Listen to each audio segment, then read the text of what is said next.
If two positive integers or positive numbers are such that their product is 9317 and they are in the ratio 7:11, then the sum of the two numbers is wonderful. Positive numbers, ratio is 7:11. Every time you're given a ratio, I usually like that to be the starting point. Why?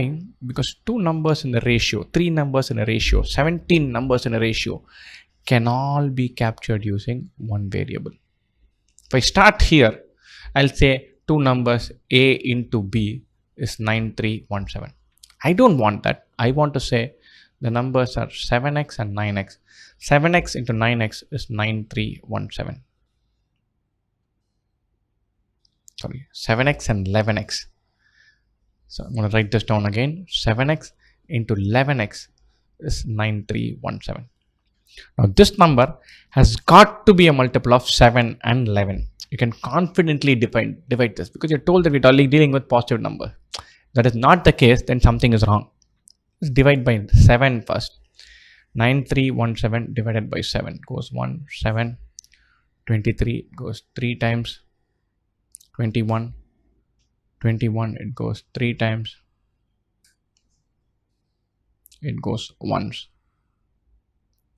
So if you cancel 7, we are left with 1331. 11x into 11 into x is 1331. I'm going to take it to the next page. 11 times x into x is 1331. Let's divide 1331 by 11. 11. 23 2 times, 22 1 time.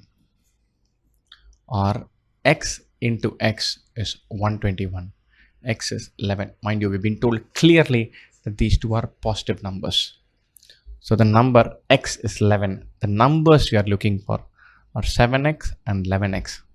Or sum of these two is 18x. That's what we are looking for. Sum of the two numbers. 18x when x is 11 is 18 into 11, which is 180 plus 18. 18 into 10 plus 18, which is 198. And brilliant. The numbers are in the ratio 7:11. The numbers will be 11 into 11 and 7 into 11. Product to be 9317. Sum of the two numbers is 18 into 11, 198.